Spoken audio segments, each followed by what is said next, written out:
বলছে মায়ের দিলেতে ব্যথা কখনো দিও না, কখনো দিও না। আর মায়ের দোয়ায় পাওয়া যায় গো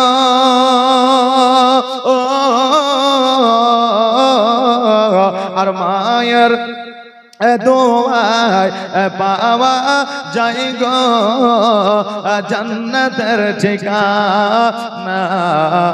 মায়ের দিলেতে ব্যথা কখনো দিও না, কখনো দিও না। সহজে একজন মা যতই পাগল হোক না কেন সন্তান দিতে চাই না। ওই পাগল মাকে যদি বলা হয় তোমার সন্তানের অসুখ হয়েছে, আজকে তোমার সন্তানকে যদি বাঁচাতে চাও তোমার কলিজা দিতে হবে, তোমার ফেসকে দিতে হবে, তোমার কিডনি দিতে হবে, তোমার চক্ষু দিতে হবে। ওই মা একবারও বলবে না যে আমার সন্তানকে নিয়ে যাও, আমাকে তুমি নিও না। মা বলবে কখন দিতে হবে বলো, বলবে কি বলবে না যে মা বলবে কখন দিতে হবে বলো। আজকে এর নাম হলো মা জননী। এই দেখেন কিছুদিন আগে বাংলাদেশে একটা বাস উল্টে গিয়ে সমুদ্রের মধ্যে পড়েছিল, নৌকাতে উঠতে গিয়ে, শোনেন না, নৌকাতে উঠতে গিয়ে পড়েছিল।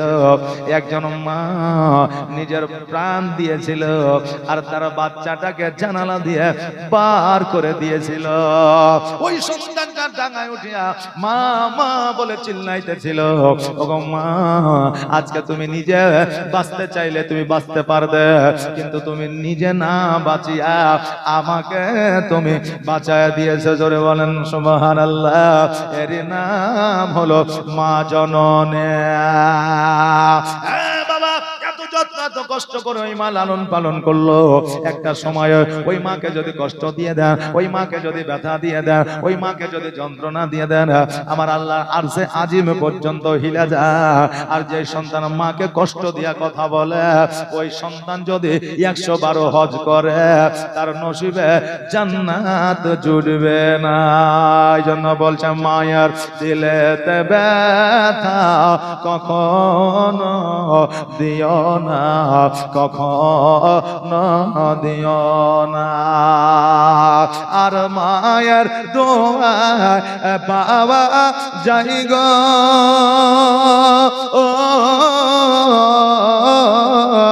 আর মায়ের দোয়ায় পাওয়া যায় গো জান্নাতের ঠিকানা। মায়ের দিলেতে ব্যথা কখনো দিও না, কখনো দিও না। দেখো দুঃখে দুঃখে রবে আর ছেলের খুশির তরে মা মরতে রাজি হবে। জোরে বলেন না সুবহানাল্লাহ। এটা আওয়াজ দিয়ে বলা যাবে না সুবহানাল্লাহ। দেখো দুঃখ দুঃখিনে রবে আর ছেলের খুশির তরে মা মরতে রাজি হবে। আর জীবন দিলেও শোধ হবে না,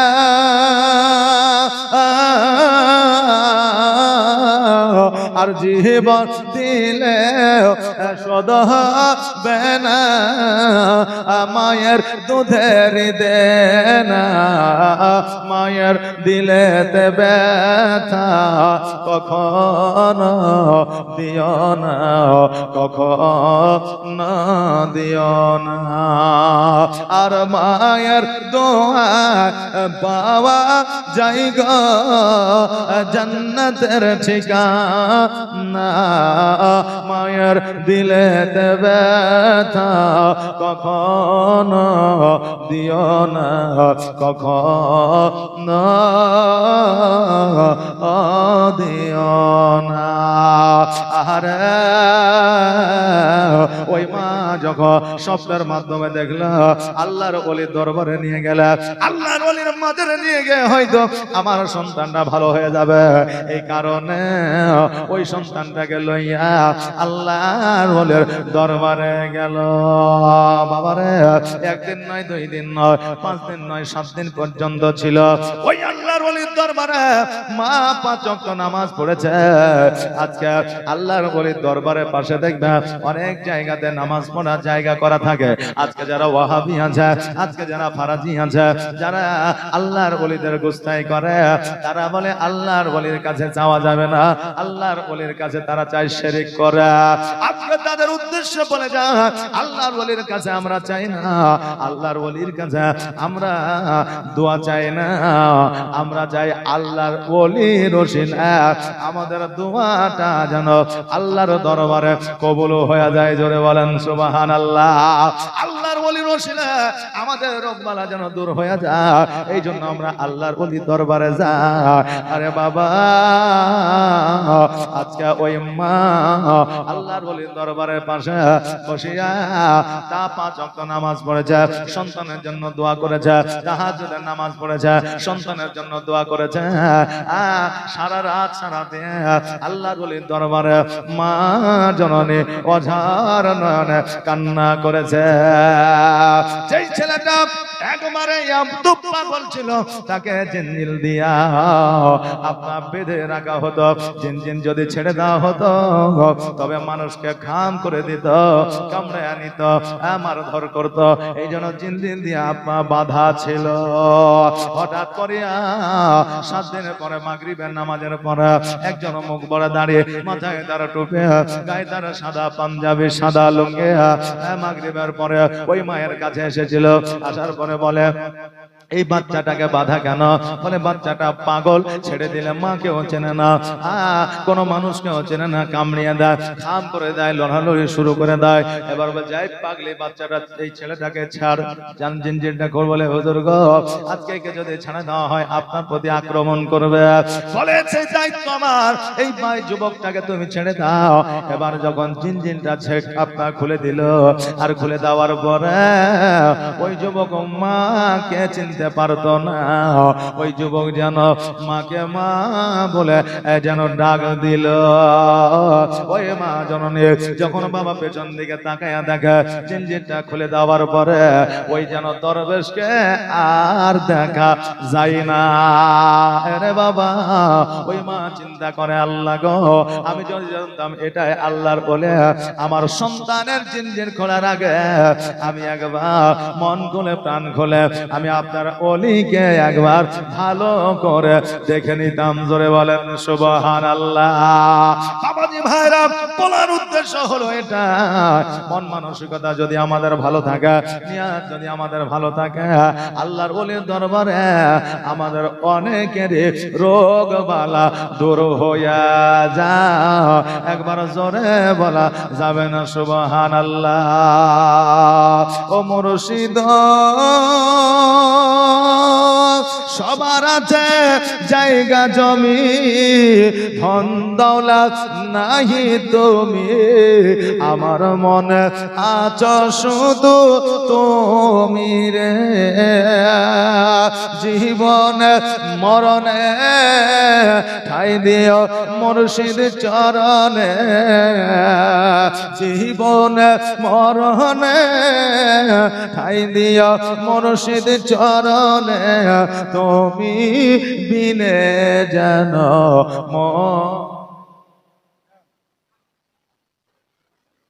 সুবহানাল্লাহ। এই দেখেন, শামিউল বালা মুসিবত যেন দূর হয়, এই যেন 200 টাকা দান করেছে। জাযাকাল্লাহ, মাশাআল্লাহ, বারাকাল্লাহ, সুবহানাল্লাহ। যা চাইছে নিয়তে দান করেছে, আল্লাহ যেন সেই দানকে কবুল করে। সকলে বলেন আমিন সুম্মা আমিন। ও মুর্শিদ, সবার আছে জায়গা জমি, ধন দৌলত নাহি তুমি, আমার মনে আছো শুধু তুমি রে। জীবন মরণে ঠাই দিও মুর্শিদ চরণে, জীবন মরণে ঠাই দিও মুর্শিদ চরণে, তুমি বিনে জানো যেন মরি রে আমার মন যাইয়া রে দিল যাইয়া রে মুর্শিদ নিজে দেশে যায় বাবাজি ভাইরা আজকে ভারতবর্ষের মাটিতে আজকে পৃথিবীর মধ্যে ভারতবর্ষের মাটিতে ইসলামের প্রচার ও প্রসার যদি কেউ করে সে হলো আল্লাহ বলা আল্লাহর ওলিরা জোরে বলেন সুবহানাল্লাহ। আর আজকে ওই আল্লাহর ওলিদের যারা মানি হাক মানে আল্লাহর ওলিদের সামনে যারা গুস্তাই করে তারা নবী কোনোদিন পাইবে না, আর নবী যদি না পাওয়া যায় আল্লাহকে তারা পাবে না, আল্লাহকে তারা পাবে না। বাপজি আজকে আল্লাহর ওলির শানে ওয়াজ হচ্ছে আর আল্লাহর ওলির শানে ওরস হচ্ছে, আর আল্লাহর ওলিকে লক্ষ্য করে আজকে এই মাহফিল সেজেছে।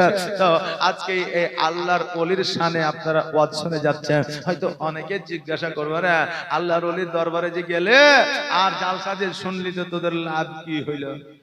যদি বলে কি বলবেন? উত্তরটা কি দেবেন? এতক্ষণ পর্যন্ত শুনলেন সুবহানাল্লাহ। হ্যাঁ, তাদেরকে বলবেন যে আমাদের আল্লাহর ওলির দরবারে যাইয়া কোনো লাভ হোক আর না হোক, আহলে সুন্নাত ওয়াল জামাতের মানুষ আমরা যে নবীকে ভালোবাসি তার প্রমাণ আমরা দিলাম আল্লাহর ওলির দরবারে যাইয়া। এই রাত্রিটার কথা একদিন আল্লাহকে আমরা বলে দিব, আর যারাই গেছিল যারাই দেখেছিল তারা সাক্ষী হয়ে যাবে। জোরে বলেন সুবহানাল্লাহ। একবার আওয়াজ দিয়ে বলেন না সুবহানাল্লাহ।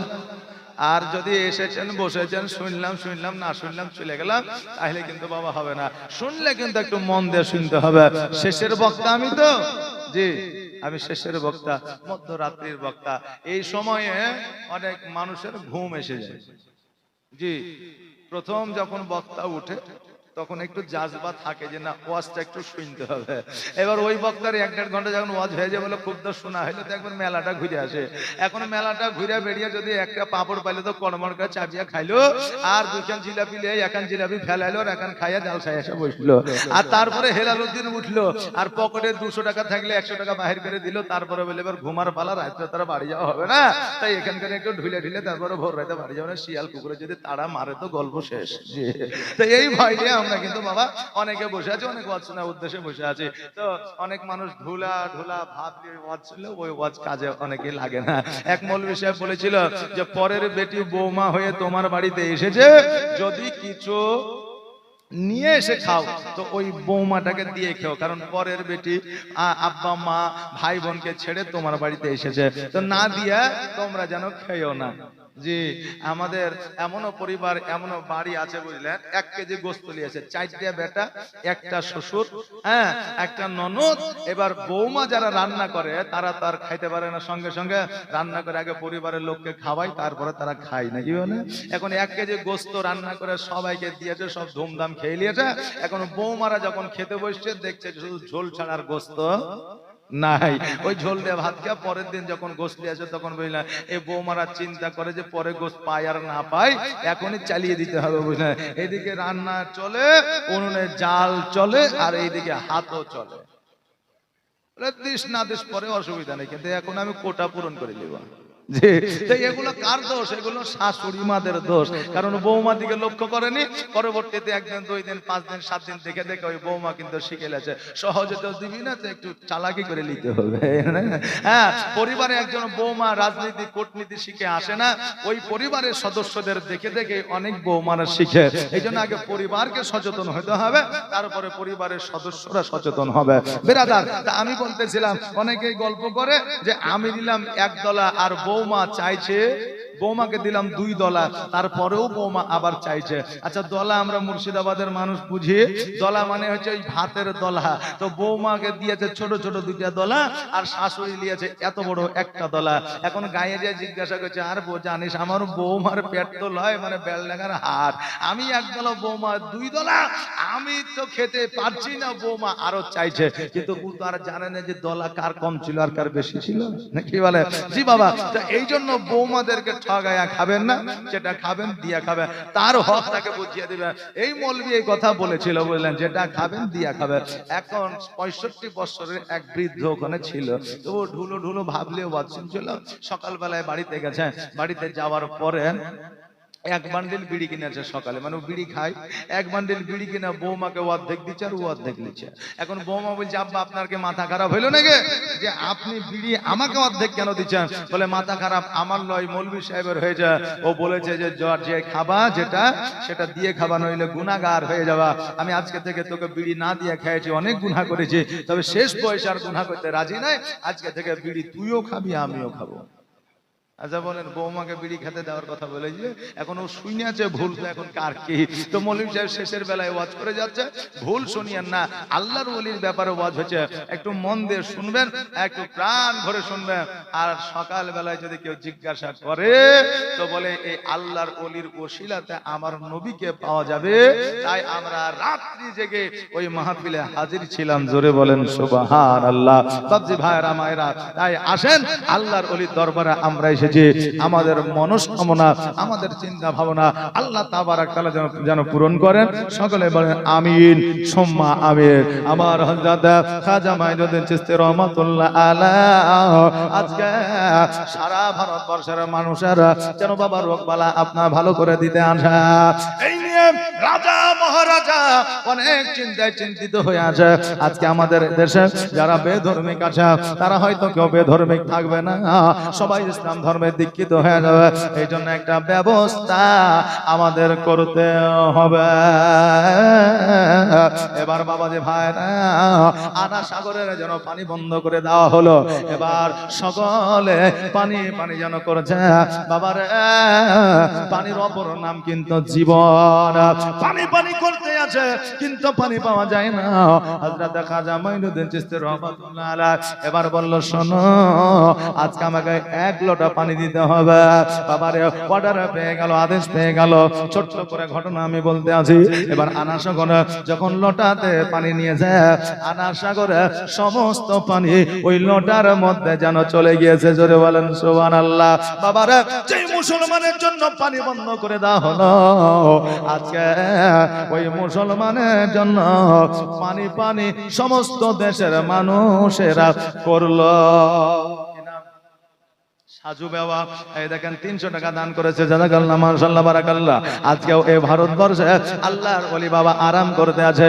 আজকে মুসলমানের প্রতি যেভাবে জুলুম অত্যাচার শুরু হয়েছে, আজকে এই মুসলমানেরা ধৈর্য ধারণ করে আছে, কারণ আমার আল্লাহ তাবারক তাআলা বলেছে, ইন্নাল্লাহা মা'আস সাবিরিন, ধৈর্য ধারণকারী যারা হয় আমি আল্লাহ তাদের সঙ্গী হয়ে যায়। জোরে বলেন সুবহানাল্লাহ। আজকে যারা মুসলমানদের দমন করার চেষ্টা করেছে, এরা যারা মুসলমানদের প্রতি অত্যাচার করছে, এমন একটা সময় আসবে গো, মুসলমানরা তাদের প্রতি জুলুম করবে না, মুসলমানরা তাদেরকে পাকড়াও করবে না, মুসলমানরা তাদেরকে মারধর করবে না। আজকে যে তীরটা মুসলমানকে লক্ষ্য করে ছেড়েছে, ওই তীরটা মুসলমানদেরকে না লেগে তাদেরকে ঘুরে গিয়ে লাগবে। জোরে বলেন সুবহানাল্লাহ। বাবাজি ভাইরা, যুগে যুগে মুসলমানদের যারা ক্ষতি করতে চেয়েছে তাদেরই ক্ষতি হয়ে গেছে রে বাবা। আজকেও হয়তো সেইটা হবে, চিন্তার কিছু না, কারণ মুসলমানেরা কখনো চিন্তা করে না, একমাত্র আল্লাহর উপরে ভরসা তারা রাখে। জোরে বলেন সুবহানাল্লাহ। বাবাজি ভাইরা, আমার মায়েরা যখন দেখলো পানি আর পাওয়া যায় না, আনা সাগর শুকায় গেছে, বলে কি ব্যাপার, কি খবর, এই পানি তো শুকানো সম্ভব না। সমস্ত সৈন্যরা গিয়ে যখন বলল, পরবর্তীতে আমার খাজা মাইনুদ্দিন চিশতি রহমাতুল্লাহ আলাইহির কাছে ক্ষমা চাইল। তারপরে আবার ওই লোটার পানি আনা সাগরে আপনার দিয়ে দেওয়া হলো। সাগরের পানি যেন আবার প্রবাহিত শুরু হয়ে গেল। সেই সময়ে একটা নয়, দুইটা নয়, পাঁচটা নয়, 10টা নয়, শত শত বেধর্মীরা আমার নবীর কলমা পড়েছে, লা ইলাহা ইল্লাল্লাহ। সবাই বলে একটু নেকি হবে, লা ইলাহা ইল্লাল্লাহ, বলো লা ইলাহা আল্লাহর ওলির দরবারে আমরা এসেছি, একটু জিকিরের দরকার আছে না? একটা বলে লা ইলাহা ইল্লাল্লাহ, বলো লা ইলাহা ইল্লাল্লাহ, লা ইলাহা ইল্লাল্লাহ। তোমার মতো এত ভালো, তোমার মতো এত ভালো কেউ তো আমায় বাসে না, তাই তো নবী আমি তোমার দিওয়ানা। বলো লা ইলাহা ইল্লাল্লাহ, বলো লা ইলাহা ইল্লাল্লাহ। ও কি শুনেছে কিতাবের লেখা, নবী ছাড়াই আমার জীবন ফাঁকা গো। ও কি শুনেছে কিতাবের লেখা, নবী ছাড়া আমার জীবন ফাঁকা গো। নবীজিকে ভালো না সুবহানাল্লাহ। এই দেখেন তাহাসান ভাই আমার বাপ মায়ের জন্য 200 টাকা দিয়ে দোয়া চেয়েছেন, ইনশাআল্লাহ দোয়া হবে, চিন্তার কিছু নাই। দোয়া করে তারপরে বাড়ির দিকে যাবেন, বলেন ইনশাআল্লাহ। একটা আওয়াজ দিয়ে বলেন ইনশাআল্লাহ। যারা বাড়ি যাবো মনে করছে, তারা মনে মনে বলছে, বলি সাহেব আপনি থাকবেন শেষ পর্যন্ত, আপনি বলেন গা, আমাদের দরকার নেই। জি, সবাই থাকবে শেষ পর্যন্ত ইনশাআল্লাহ। আরো একবার আওয়াজ দিয়ে বলেন ইনশাআল্লাহ।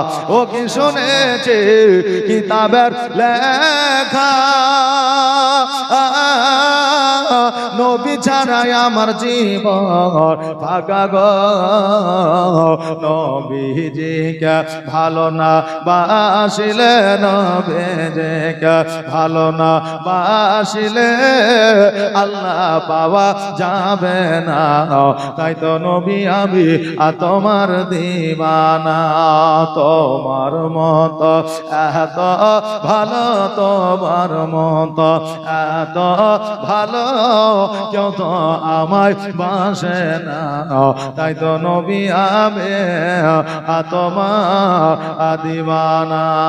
লা ইলাহা ইল্লাল্লাহ, বলো লা ইলাহা ইল্লাল্লাহ, বলো লা ইলাহা ইল্লাল্লাহ, লা ইলাহা ইল্লাল্লাহ মুহাম্মাদুর রাসূলুল্লাহ সাল্লাল্লাহু তাআলা আলাইহি ওয়াসাল্লাম। বাবাজি ভাইরা, ওই খাজা মাইনুদ্দিন চিশতি রহমাতুল্লাহ আলাইহি মাজার ভাঙার জন্য একটা সময় আপনার বাদশা ঔরঙ্গজেব ভাঙার জন্য গিয়েছিল, ইতিহাস কি আমাদের জানা আছে? জি জানা আছে। ঔরঙ্গজেব খাজা মাইনুদ্দিন চিশতি রহমাতুল্লাহ আলাইহির মাজার ভাঙার জন্য গিয়েছিল। আহারে আল্লাহর ওলিদের যারা বিরোধিতা করে তারা পারিলে আল্লাহর ওলিদের মাজার আজকে ভারতবর্ষে রাখতো না, কিন্তু আল্লাহ ওলিদেরকে তো পাওয়ার দিয়েছে, তাদের ক্ষমতা হয় না যে আল্লাহর ওলিদের মাজারে হাত দেবে, এই ক্ষমতা বাবা তাদের হয় না। কেননা কতজন আল্লাহর ওলির মাজার ভাঙার জন্য গেছে, তাদের সন্তান চলে গেছে, তাদের বংশ ধ্বংস হয়ে গেছে, তারা পাগল হয়ে গেছে, সাপে তাদের দংশন করেছে।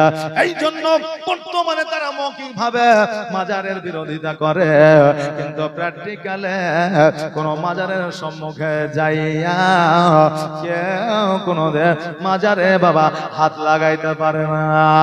একজন বক্তা আমাদের ভারতবর্ষের মধ্যে পশ্চিম বাংলার মধ্যে আছে, যার নাম হলো মমতাজুল, নাম নিয়ে বলছে, যার নাম হলো মমতাজুল। আজকে ওই মালদার মধ্যে আদিনায় একটা আপনার বাবা মাজার আছে, ওই মাজারের বিরুদ্ধে সে কথা বলেছিল, কিন্তু শোনালেন জেনেলে জালসার মধ্যে মাইক পাইলে যা খুশি বলতে পারে, কিন্তু প্র্যাকটিক্যালে কাজ করে দেখানো বাবা অতি কষ্টকর। ওই মাজারে যাওয়ার পরে সেও বাবা জিয়ারত করেছিল, আমার কাছে প্রমাণ আছে। কিন্তু তুমি যে মাজারের বিরোধিতা করো, আজকে জালসা মাহফিলে তুমি বলেছ, ওই তোমার ক্ষমতা তো হয় না। ওই মাজারে যাওয়ার পরে ওই মাজার ভাঙা তো দূরের কথা, ওই মাজারের সামনে বেয়াদবি করা তো দূরের কথা, ওই মাজারে একটা পতাকাও তুমি টানতে পারো না। মুমতাজ, আজকে তুমি জালসায় টাকা লইয়া পয়সা লইয়া মুসলমানদের মধ্যে বিভেদ সৃষ্টি করার জন্য ইহুদিদের দালাল হইয়া তুমি দালালগিরি কেন করো?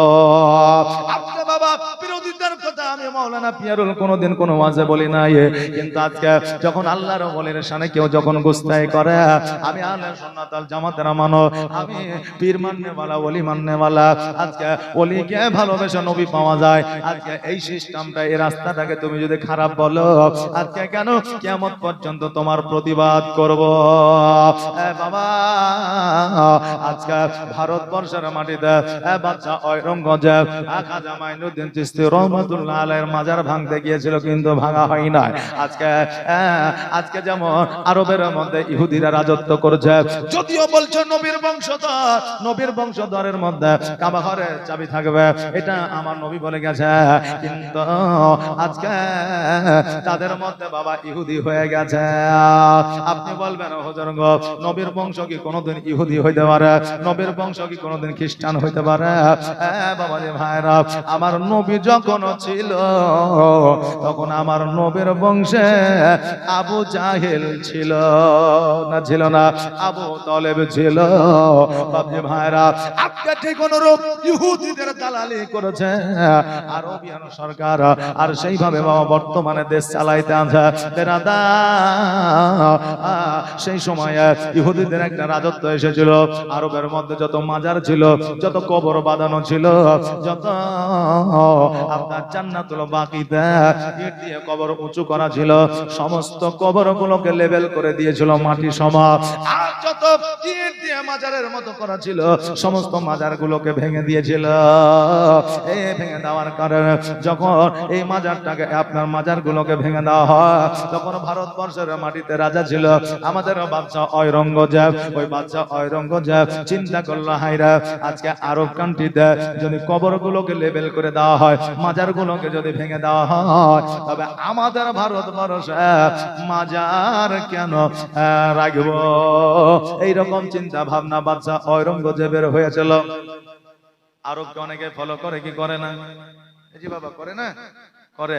এই দেখেন এবার ঈদের দিনে, একদিন আগে বাংলাদেশে ঈদের নামাজ বাবা 4-5 জনে পড়েছিল। খবর শুনেছেন না? শুনেন না? 4-5 জন মিলে পড়ে যখন ওদেরকে প্রশ্ন করা হয়েছিল যে একদিন আগে আপনারা নামাজ পড়লেন কারণ কি, ওরা বলছে যে আরবে তারিখ হলো 22-21 তারিখ, আমাদের এখানেও 21 তারিখ, ওখানেও শুক্রবার, এখানেও শুক্রবার, অতএব ঈদ কেন একদিন আগে বেজে হবে? যুক্তি দেখিয়েছিল, ঈদ কেন একদিন আগে বেজে হবে? ওদের ওখানেও যেই দিন ঈদ হবে, আমাদের এখানেও সেই দিন ঈদ হবে। এই জন্য আরবের মানুষেরা ঈদ পড়েছে, আমরাও বাবা ঈদের নামাজ পড়ে নিয়েছে। এই কথা বলেছিল। বাবা রমজান মাস শুরু হবে, আমরা রেডুয়া নিয়ে বসি না, খবর নিয়ে বসি না। রোজা হইলে রোজা রেখে দিব, আর যদি না হয় তো আরো একদিন কাটিয়ে দিব। কিন্তু রমজান মাস যখন শেষের দিকে 29 রাত্রে রেডুয়া নিয়ে বসে, মোবাইল নিয়ে বসে, সন্ধ্যাবেলায় ছাদের উপরে ইফতার করে চাঁদ দেখার জন্য, চাঁদ দেখার জন্য, ঈদের খুশিতে একটা রোজা যদি আমরা বাঁচতে পারি, একদিন না খাওয়ার বদলে খেয়ে দিন কাটাতে পারব। এই চিন্তা ভাবনা নিয়ে 99% এই রোজাটাকে, আপনার রমজান মাসটাকে ঠেলতে থাকে। কিন্তু তারা তো জানে না এই রমজান মাস কাকে বলে, রমজান মাসের ফজিলত কত। যত রমজান মাস চলে গেছে